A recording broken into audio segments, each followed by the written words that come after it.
Hello again. Sorry again for the delay.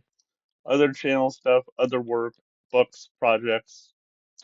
But Merry Christmas. And I may try to get in one more by the end of the year, but I think just because of other stuff and other priorities, that won't happen. But here we are, almost to the end of the book. We're going to be in chapters, I think, 3 through 7. So we're up to Matthais encountering up through to Matthais encountering Asmodeus in his lair, and Cluny has had a major breakdown, and the underground siege of Redwall has basically failed. So that's where we are now. Um, so that's what basically happened. Um, so not too much more. So we again have Gaussum, and this time their fickle nature and the fact that they're these kind of democratic, bureaucratic stuff. Finally, they make the actual decision of supporting Matthais and going off with him.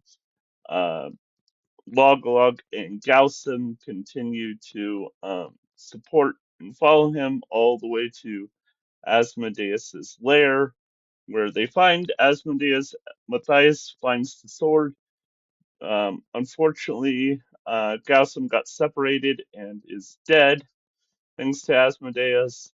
And then Log encounters Gas- Gaussum dead, and so he panics, and that awakens uh, Asmodeus. Meantime, Cluny discovers Cheese Thief is dead, um, and then um, he kind of shrugs it off, but he realizes it's a setback. But he has two plans. One is a siege tower, and which Cornflower sort of accidentally, sets alight and burns to the ground. Meanwhile, the tunnels plan is, of course, been discovered by the moles, and so they just wait around with boiling water and pour it down the hole when um, they break through. And both of these incidences, especially the fire one, the initial fire siege, basically get to Cluny and he's basically gone. Almost insane, but they have managed to capture some dormice. So there we are at the present moment. Not again too. We're again finally kind of building to the last, so we're right as the action really hits going. But some funny things that I really like. I like Cornflower's quick action with the siege tower, and so it's really kind of funny that she contributes greatly to a victory for Redwall. But yeah, so I really like that. I really like that detail of her just kind of acting quickly and not even realizing quite what she's doing, but she has at least the sense to like, there's a siege tower, throw the lantern at it. And yeah, it causes, of course, great chaos. And that's delightful for Cluny and his horde. Um, so really like that. Brother Rufus, I believe, even gets a play in that scene and accidentally throws hot soup into the eyes of a rat, and so all that's kind of delightful, um, and a bit horrifying. But even more horrifying is what happens to the rats in the tunnels when Constance heaves basically just boiling water down a hole. Reminds me of that joke. What do you get when you pour hot water down a rabbit hole? You get hot cross bunnies. But this is any length of amusing. I think this is probably like one of the most horrifying things that happens in the entire series. I remember in terms of something that the Redwallers do, where it's like, oh my gosh, Constance is not showing no mercy there, none whatsoever. At least Cornflower was just acting out of basic self-defense. Constance knows exactly what she's doing, and she's planned this out. So, yeah, really kind of horrifying. The horrifying pouring down water down a hole. Yay! So, I always think that's pretty funny. It's really kind of interesting, just like how these events shape Cluny, where he basically has now gone off the deep and he can't even really process correctly, and he starts even having more haunted dreams. His dead comrades are haunting him, even Darklaw as he dies, which is an indication like of something deeper going on. I think that's kind of interesting of how deep this is, not just like, oh, uh, Cluny's having his own hallucinations, right? Be, or like memories of events, I should say. Because at the time he's having this horrific dream, he doesn't even know uh, Darklaw's dead. And so there's definitely a spiritual dream battle or something going on, or something like that, where it's more than just Clooney's memories.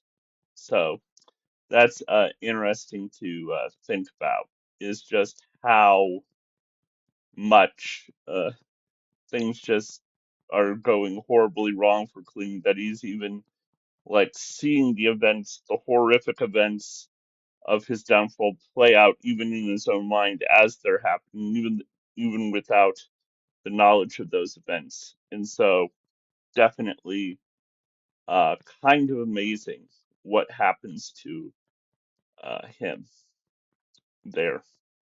And so, yeah, very, very terrifying events, very haunting events for Clooney, and things just going horribly, horribly wrong for him. And we'll see how he deals with it in the most underhanded way possible he can do it, is basically where once again all Clooney can do to win in this circumstances, through winning through less than honorable means. And we already, of course, know he's dishonorable, but we're going to see just how he wins basically through lies and uh, treachery and stuff. Uh, so yeah, there's that. And then we have Matthais finally teaming up with the Shrews. Um, I like how kind of his first reaction when he finally realizes that the Shrews are following him is kind of like to like sleep and ignore it. Like, thank you for abandoning me. I will take advantage of this situation as much as possible, and I will ignore you for as long as possible because you abandoned me. So I like kind of that snarky little kind of like attitude of that for him. Matthais, one of the better just uh, are all tracking, of course, than Asmodeus, and he sees the track of Asmodeus, and like that's the first time he really gets like horrified at the thought of Asmodeus, where he kind of realizes just how much trouble he's in. Of course, they float down the river. And that's kind of like the first time, again, we have floating down the river kind of scenes in Redwall. We'll do that a lot, floating down rivers in Redwall is very, very common, especially down the River Moss. We'll be doing that a lot in Redwall. So there you are. Um, just really, really kind of interesting. Um, so yeah, let's see here. Yep. So Um, then we kind of have like we slowly are picking off shrews. We have Mingo, who dies just out in outer shock at, at of Asmodeus again. Um, and then Logog and Gaussen find their way down. And then what's really interesting is, so when we get they discover his lair, And they go down and they find a lake, and Matthias can hear Asmodeus, and him just making that sound is enough to scare Matthias to death, which is really effective. I really like that. Like, this is kind of like all these times we've seen Matthias act pretty bravely, and he's not really much afraid of anything. And I think by having Matthias be afraid of Asmodeus, too, we realize just how serious a threat Asmodeus is. Because, again, nothing has phased really Matthias up to this point. I mean, there's times he's been afraid and he's had to act with some discretion and stuff, but I think this is the first time we really see, like, Matthias' nerves really get the best of him.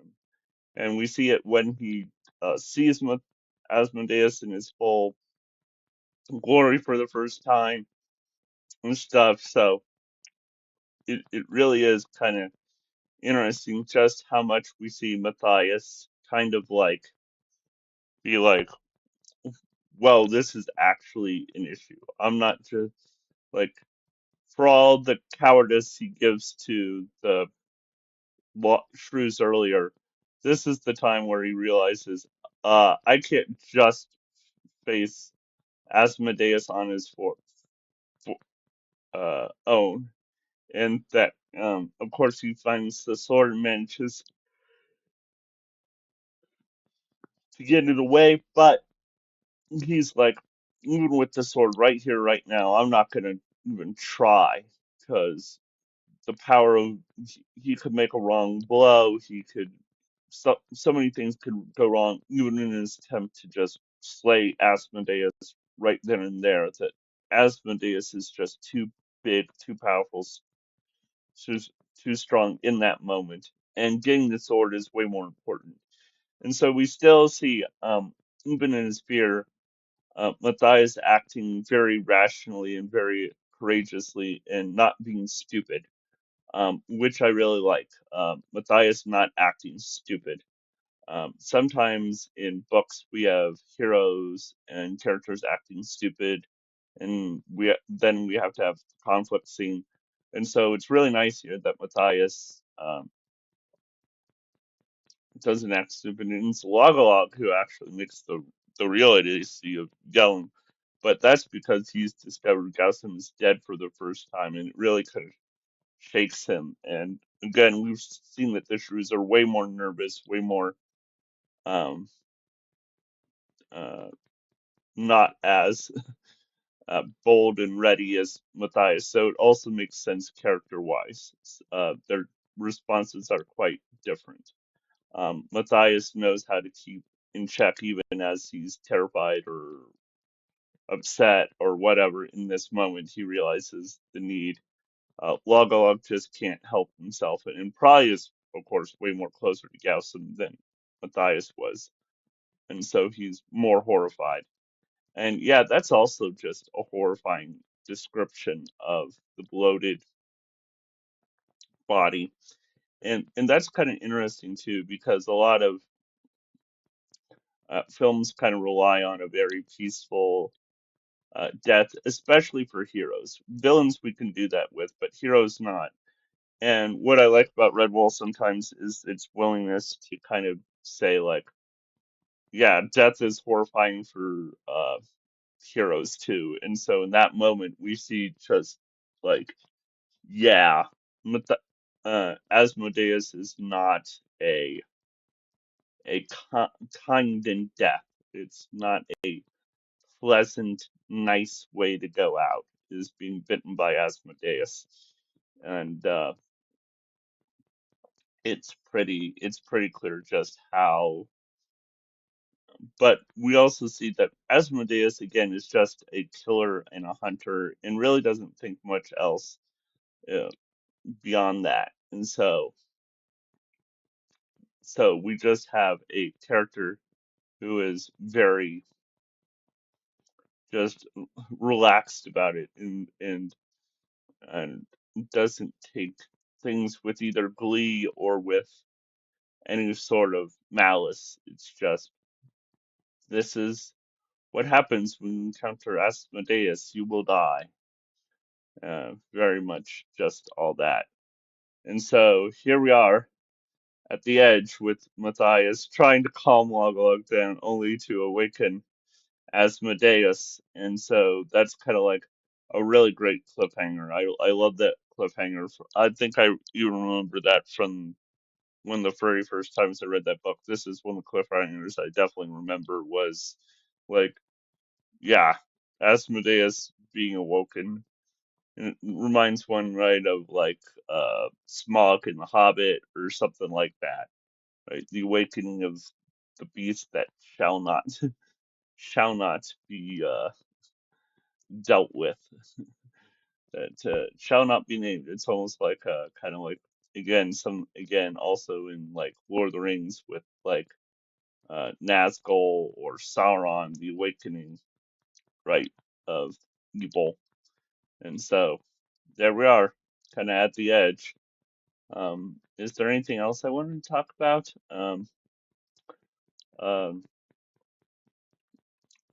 Again, I like Cornflower kind of like being, she's very humble about the whole thing, where she's like, one minute she's the hero and then she's back to cooking. And so she's very humble about that, and I literally like that little aspect. Her, but also kind of that wry smile she kind of almost gives to herself. It's like, what would Matthais think if he were here right now? Um, Also, of course, Mortimer's like, I don't know where Matthais is, but of course, the first thing on his mind is Redwall. So again, there's none of that like kind of unnecessary conflict where like they think, oh, Matthais has abandoned them. Of course not. That's a stupid thing to think. So I really do also like that we don't have to have like, where's Matthais? Has he left us or something? Well, out Mortimer knows perfectly well that Matthais is doing everything to help Redwall. So I like that. I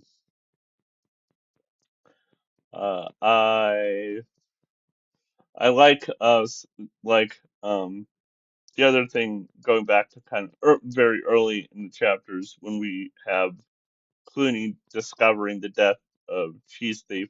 I like how nonchalantly he placed it in front of everybody, even though it's kind of like the next step, like of Cluny being slightly disturbed that things aren't really going the way he planned, but he wants to play it off because he looks good in front of his crew, and so whatever will err on the side of his crew, he'll put on. So Clooney's not stupid. He doesn't want to just look terrified, but it's really interesting. That's like the first. There's another kind of tick there, and then for some reason, the siege tower burning is really kind of what like gets to him, and it finally kind of, as I said before, breaks him. And so now we have him being haunted and realizing all his allies are slowly dying around him. And even Cheese Thief, whom he again didn't like all that much, it's like, yep, another one has bitten the dust. So there we are. Uh, and it's getting more and more disturbing for old Clooney. So there we are. There's a short one. Again, maybe there'll be another episode next time. We'll see. If not, before the end of the year, Merry Christmas and Happy New Year. And I hope you're enjoying it all. Thanks for listening and have a wonderful, wonderful day. Godspeed, and we'll talk more about Redwall. So there we are. In the last maybe two, we may have two more episodes to go. We'll see. All right.